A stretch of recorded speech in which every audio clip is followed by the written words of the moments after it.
Yo, what up, man? This is Game with the Host, man, and I just wanted to bring a little video here about you see, I kind of made a mistake, so I'm just gonna make a video about it. Um, I made the foolish choice of jumping to iOS 26 in the beta, and my 5G isn't working. But as far as the phone itself, everything is working adequately. It's keeping really good track of my battery lifetime, and I just wanted to show you something. Hopefully it didn't erase it here.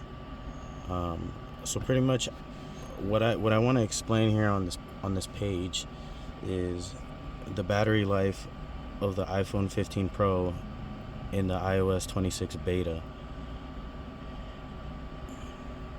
It's on beta 7 now, but what I want to show here is that pretty much what this is telling me here is that I pretty much have 7 hours and 49 minutes of screen time without it dropping to a dangerous level below. And I pretty much just did the math here, the division, and I pretty much did 57 minutes of screen idle time divided by the 3.5. Well, I guess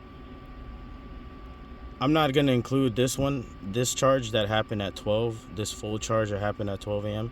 But what I will include is these three main charges, because these happened when it was throughout the day and when the time I went to sleep. So I'm going to trust these three charges. I'm going to leave this one out as yesterday's. But pretty much, it said 57 earlier. Pretty much, this phone, I have gotten 7 hours and 40, pretty much 8 hours of screen time, of active screen time, watching the video, etc.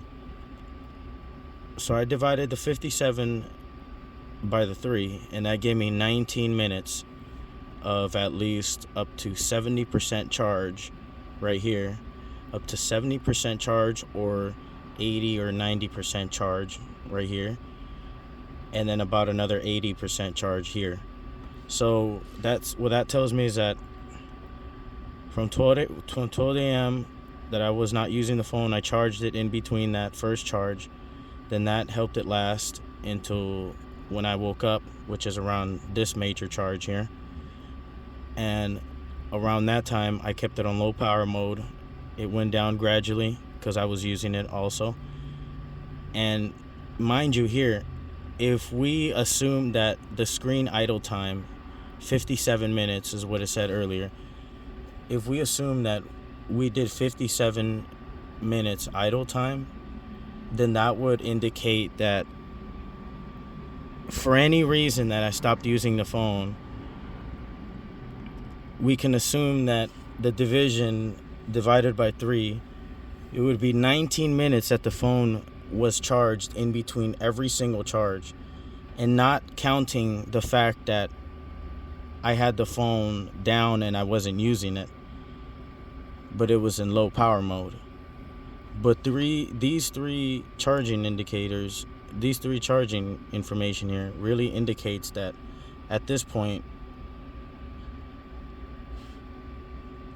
the phone has pretty much gotten 8 hours of screen active time with only needing to be charged 19 minutes, while you couldn't use your phone for 19 minutes until it charged up to about 70, 75, 80%. So I guess that's a really good indication, meaning that I'm not in air AC, I'm not in air conditioning room, and most of the time I don't really run the air conditioning. So that would indicate that the iPhone 15 Pro battery, while in ambient conditions with a fan pointed straight at it, this kind of fan right here, this kind of fan, Okay? I have this fan running every day now. I haven't turned it off because of the things that I found out about the battery of the iPhone 15 Pro. And pretty much I came to the conclusion that while the phone is in ambient temperatures, it will charge up to 70 or 80% charge limit. Basically, the phone has a built-in charge limit where at 80% it stops the phone, and then from 80% to 100, if you have a limiter set, it will trickle charge with little bit of charge to the battery and anticipate when you put the battery on charge, it would anticipate the next time you will need the phone, when will you use it in the next time. So let's say you go to sleep at 8 o'clock, 8 p.m., whatever. Your phone will then build out a schedule around 8 p.m. and then it will move accordingly. That's just only assuming that you don't pick up the phone while it's charging, while you already put it in charging mode. So as soon as you pick up the phone again, you will reset the timer on how the learning software, the deep learning battery software, the BMS, will understand charge. So if you keep picking up the phone and keep checking to see if it's at 100 yet, it's not going to do it right. But if you leave the phone there and by the next cycle that comes around, so you wake up, you go to sleep at 8, you wake up at 6 or 5 a.m., the phone will learn that at this point, this is your sleeping schedule. So if you align it with the sleep app in your phone, that you go to sleep in between 8 p.m. and 6, and you wake up at 6 or 5 a.m., then the whole BMS will make a map around that, and that's how you'll see that it will gradually slow charge until it reaches 5 a.m. or 6 a.m. Then the phone will already be at 100, just so it doesn't charge it up really fast and degrade your battery over time for keeping it at 100 until you wake up. So let's say your phone is fast charging all the time. That would mean that you would only have to keep it plugged in for about 30 minutes for it to charge up to 100. But Apple doesn't want you going in there every time having your battery replaced, because you keep charging the device all the way up to 100 and you keep leaving it there for a long time. So basically, what I'm trying to say here is that the BMS in the iOS beta is doing a very good job keeping my phone in a very stable condition, while also managing how much I'm using my phone and under what ambient condition I'm using my phone. So it's very specific and very technical what Apple has done with the iPhone. Very specific. And if you don't understand this by now, I mean, it's really hard to understand. I don't blame you. I don't expect anyone to understand this, because at the end of the day, it's gibberish. It's a little gibberish. So this is how it works. You're not supposed to charge up the phone. If you're going to keep using the phone throughout the day, you're not supposed to keep the phone plugged in and charging to 100 all the time. The 80 to 100 would only be when you go to sleep for good and you wake up at a later time, and the phone then learns when you woke up, or it learns by the bed or the sleep app on your iPhone or on your Apple Watch. Okay, here, let me show you. So pretty much, let me show you the app here. So pretty much it's this app right here. On your Apple Watch, it's going to be this app. So it uses every information that tracks everything about you to learn a schedule about you. So if your bedtime is 10:30 p.m. and you wake up at 7 a.m. and you have this 8-hour sleep goal, right? And you have this, okay, I'm sorry. So let's say, so this is your sleep app, right? Let's say you have an 8-hour goal to sleep. your bedtime is 10:30 p.m. That's what mine is. And I wake up at 7 a.m. So that would mean that the iPhone would then take this information for face value and would assume that every day you go to sleep at 10:30 p.m. and you leave your phone idle plugged in, it will leave it there. And then gradually over time, once it comes time for you to wake up, it will purposely go as slow as possible to meet up with the time that you wake up. And this will only work, I assume, when you have the sleep app going on either your iPhone or your Apple Watch. So, and that would, and like I'm saying, this would only assume that you're not going to be checking your phone while you're in bed.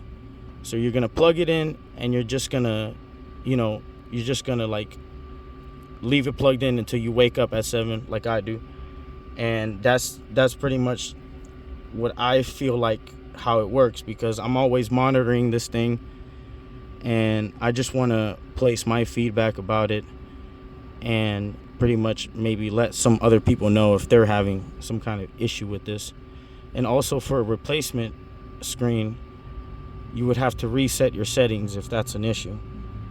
So like I said, this is pretty good, but it would require you to have the phone in low power mode most of the day and not use it in full power mode.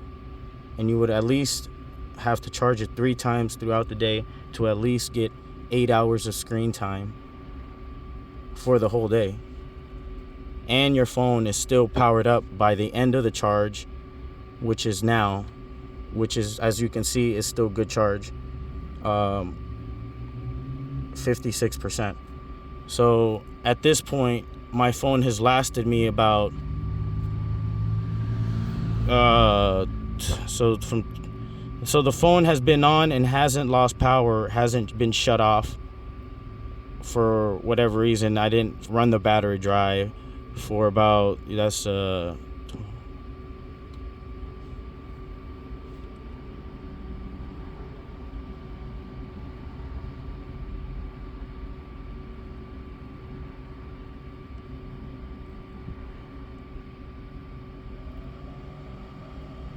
so the phone has been running now for about, I'd say, 19 hours without it shutting off. And up until now, it still was going to run a lot more longer, like another 6 hours, being at 55%. So basically, the management that Apple is doing is actually pretty good for the battery, because that would mean that you don't really need your phone to be at 100%. All you would really need is ambient cooling temperatures and a fast charger, 27 watt, and have the phone plugged in when you're gonna not use it anymore. Place it near a vent, have a little fan like the one I just showed you. Maybe that'll work. It works for me, it would work for you, but that's pretty much how you're supposed to use this phone. And also, being under beta, the 5G doesn't work well yet, and the phone only works good on LTE or Wi-Fi. But if it's constantly looking for signal on LTE, then that would also run the battery down and change the statistics. But lately I've changed it to Wi-Fi because I'm always near it. It doesn't matter. But if this is a common thing for you, I mean, do let me know, because there's other quirks and things that exist in this new iOS. So this is my take on it, because some people may not realize how to do it, but the phone has been running for 19 hours. I'd have 7 hours and 49 minutes of screen time, and it's been idle for only 58 minutes. And then the rest of the other times, I could say that I've had it either checking the time or just hanging next to me, cooling it in low power mode. So that's not bad, because that would mean that the other times, the other hours that we're not making up for, 8 hours is a lot of screen time, but the other 8 hours would be for me being asleep. So that's a pretty good amount of time for the phone not to die and to be on for a consistent full 24 hours. until you need to keep charging it, like I said. But in terms of the iPhone 15 Pro and up, these cell phones are operating exactly close to a Mac. So this is basically working like a MacBook from 2012, like a MacBook Pro from a long time, where if you're going to do heavy things and use it at the full potential, you're going to get limited screen active time and you're going to need to charge it a little bit more. But it's fast charger. As you can see, the 57 divided by those 3 times charging got me 19 minutes of total charge time that I had to set the phone down for 19 minutes and let it charge, while I used it for 8 hours, which is basically now, and it's still running. Even though I still put it in low power mode, I don't really use the 120 hertz like I thought I would, because in this phone it's a little bit different how it uses 120 hertz compared to the S21 Plus or another Samsung flagship phone. This works way different. So either you live in AC, this completely doesn't matter. But if you don't live in AC, then you might want to hear this, because you might want to save your iPhone battery before Apple tells you that you damaged it from charging it up to 100 or keeping it on the charger all the time. So yeah, man, this was Game with the Host, man, and this is my review about the 15 Pro Beta, man.